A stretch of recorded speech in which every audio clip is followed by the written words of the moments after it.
کی چھلائی ہو سکتی ہے، اس کی بارش ہو سکتی ہے، اس کو آپ بھر سکتے ہیں، بنا سکتے ہیں، لیکن نرم نہیں کر سکتے۔ پتھر کو کیونکہ پتھر کی طبیعت کے اندر نرم ہونا نہیں ہے۔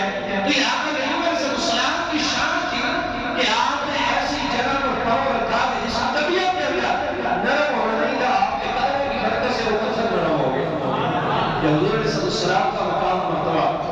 پھر حضرت موسیٰ علیہ السلام کا معجزہ پڑھتے ہیں قرآن کریم کے اندر کہ آپ نے وہ عصا مارا تھا، پتھر سے 12 چشمے نکل گئے۔ فَاضْرِبْ بِعَصَاكَ الْحَجَرَ فَانْفَجَرَتْ مِنْهُ اثْنَتَا عَشْرَةَ عَيْنًا کہ موسیٰ آپ اپنا عصا اس پتھر پر مارو اور وہاں سے وہ پانی کے 12 چشمے نکل گئے۔ تو آپ بھی آپ دیکھیں زمین کے اندر، پہاڑوں کے اندر پانی موجود ہوتا ہے۔ اگر ہم بھی کھدائی کریں، مشینری استعمال کریں تو پانی نکل سکتا ہے، اور زمین کی طبیعت کے اندر پانی موجود ہے، پہاڑ کی طبیعت کے اندر پانی موجود ہے۔ لیکن فرق یہ ہے کہ حضرت عیسیٰ علیہ السلام، حضرت موسیٰ علیہ السلام نے عصا مارا تو بغیر مشقت کے عام انسان جو ہے وہ وہاں سے پانی جاری ہو گیا۔ اگر ایک امتی چاہے تو وہ بھی نکال سکتا ہے، لیکن امتی کو ٹائم لگے گا، مشقت ہوگی، اس کو محنت کرنی پڑے گی۔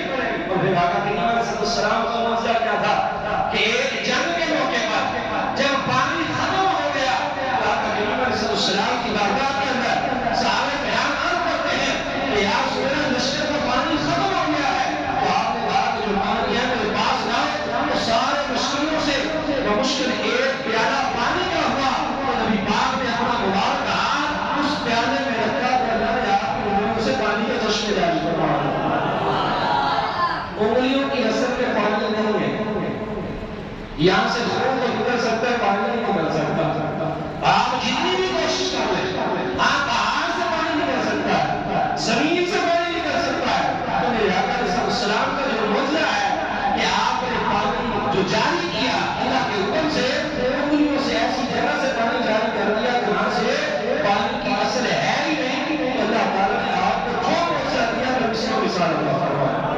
حضرت کریم علیہ السلام کی ارشاد، حضرت کریم علیہ السلام کی احمد،